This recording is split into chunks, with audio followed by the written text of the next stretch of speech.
Hey y'all, so for today's video, I'm going to be answering some of the most commonly asked questions about my eating disorder recovery from binge eating disorder and morbid obesity. So first off the bat, I am not a doctor. I'm not a licensed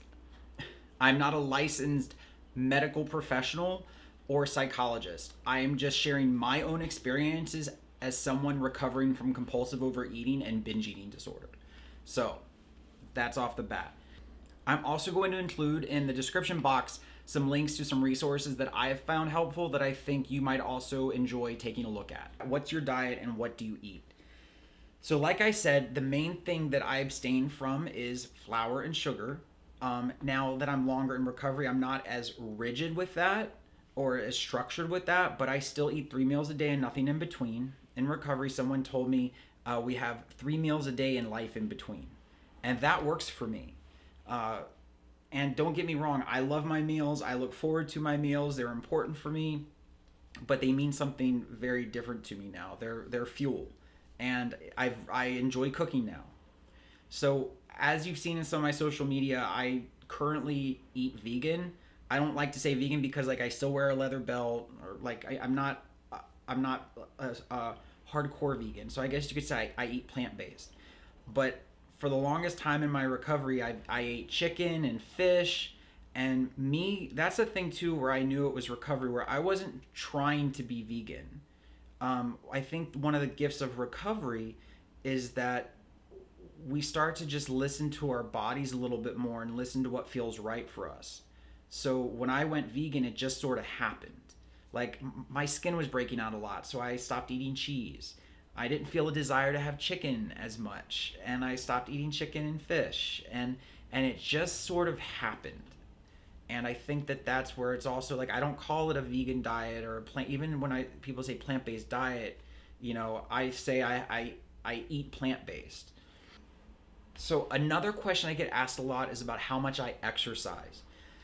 So before I had gotten into recovery, a huge part of my eating disorder was I would compulsively exercise.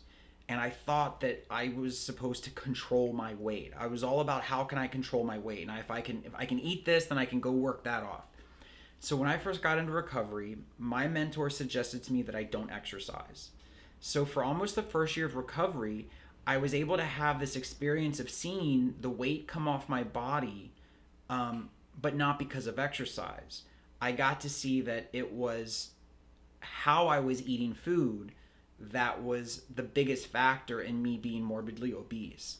And I got to see that my eating disorder, I got to see that my obesity was a genuine symptom of my eating disorder. And when I work on that, it shows up in all these other areas of my life. So with the pandemic, I haven't been working out as much as I would like to. For the most part, like I do go to the gym now, and I go 3 or 4 times a week, and I love it. Like when the gym's open, that's what I do.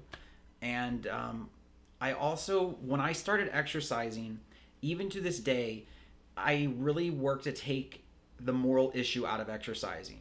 There are days when I would go to the gym for literally 5 minutes and then I would leave. We put all these goals on ourselves, like, oh, I have to go to the gym for this amount of time. I have to go for that amount of time. Like, fuck that. Go to the gym, get on a treadmill for 15 minutes, and if you want to leave, then leave. Like for me, some days I just need to know that I showed up. And over time, I found myself doing more and more things at the gym and it becoming a real fun part of my life. So that was a whole other thing about how exercise showed up for me. How do you know when you're at a healthy body weight? You obviously can go to a doctor and they're going to give you an idea of what your weight should be. And then also there's all those, there's a lot of controversy around the whole BMI scale and what that looks like. For someone who is morbidly obese, losing weight was very exciting. And then when I reached a healthy weight and I wasn't losing weight as much, that also was something that was very scary for me. There's a lot of people in eating disorder recovery that do not weigh themselves, and I've gone through periods where I don't weigh myself. However, I have found that my weight is a nice measurement for me to know how I'm eating. So I only weigh myself once a month, because when you get on a scale, you either think you're doing a really good job and then you can start eating more again, Or you'll get on the scale and you'll feel like you're a piece of shit because you gained weight. So for me, when I weigh myself once a month, it's a barometer for me about where I'm at in terms of how conscious I'm being about what I'm eating. So that's just me. A lot of people don't weigh themselves. This is just my experience. For me, I look at me weighing myself as another form of being honest. You could say it's, oh, I'm holding myself accountable, but for me, it's more about, oh, this is a form of honesty. Because if I'm being honest about my weight and honest about my food, the answers will just sort of come about what is the most healthy way to eat for my body, or what feels right. And again, the weight loss happens when we do the emotional and spiritual and mental work on ourselves. I had to really address why I was using food to help me cope with my feelings and my problems. And then once I really found tools to deal with that, then I could start eating in a way that allowed my weight to come off. What do I see when I look in the mirror? So there are days when I look in the mirror and I feel really good about how I look. And I'm grateful. Every day I wake up and I'm grateful because I recognize that I'm in a healthy body weight. And I'm healthy. And sometimes it feels really uncomfortable when you being in the eating disorder recovery community because there's a real focus on body positivity. But being morbidly obese, I knew that I didn't feel comfortable in my body. I felt very not comfortable in my body and I wanted to lose weight. So while I wanted to feel positive about my body, I felt it was completely reasonable that I didn't feel that way. And what was important was not that I felt a certain way about my body, but what I think is important is that I find a place of body neutrality where I'm not trying to be positive about my body, and I'm also not beating myself up for feeling negative about my body. So when I look in the mirror, I look at how I feel about my body as a barometer for me for how I feel about myself mentally, emotionally, and spiritually. Because I realized that my body image was something I used to obsess about. And even the obsession about my body image was a way for me to not focus on what was really going on. Because there's this great saying that says fat is not a feeling. And I remember I would say, oh, I feel fat. Oh, I feel fat. That's a scapegoat emotion. Where really what I'm probably feeling is anger or fear or anxiety. There's something else going on. What are my thoughts on bariatric surgery? So I know people in my life who have had bariatric surgery, and I also remember a med student telling me that I should get the bariatric surgery because it's the only way that people actually lose weight or maintain it. I know quite a few people who have regained the weight from having bariatric surgery. I never did have the surgery. I know that it can be a really great tool for people, but I think that that's the main thing, is that you can get the surgery, but it does not fix things. I'm going to say that again. You can get the surgery, but it will not fix things, because you will still have to deal with all the feelings and emotions around why you were eating the way you were eating to begin with. And there's also a lot of people I know who have had major health problems as a result of getting the surgery. So sometimes it's just you're exchanging one set of problems for another. Do I have excess skin? Yes, I have excess skin around my stomach here and a little bit here and on my backside. And it's something that does really bother me, and it really frustrates me. And I've had it for 14 years now. And I've had to really work on accepting my body as it is. And that is where I probably struggle with my biggest body dysmorphia, in terms of wondering if people see my skin. Are they noticing it? Does my shirt look okay on me?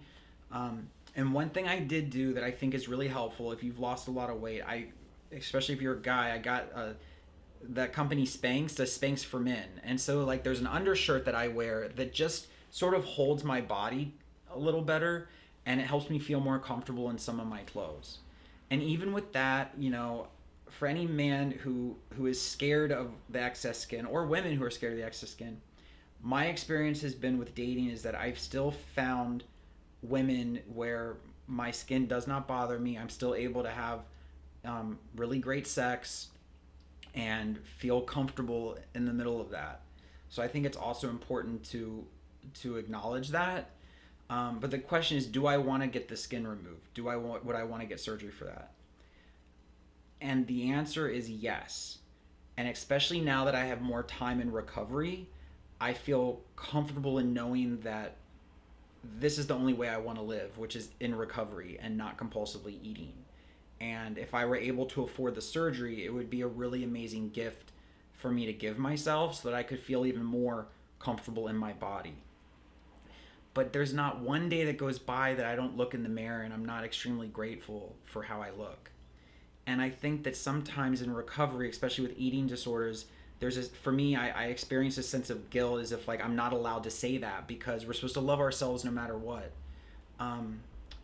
But I also know that my weight was a way that I would use to push people away, because I felt like I wasn't attractive, I wasn't good looking, and I was killing myself with food, and it showed up on my body, and my body was a huge sign of my mental illness for me.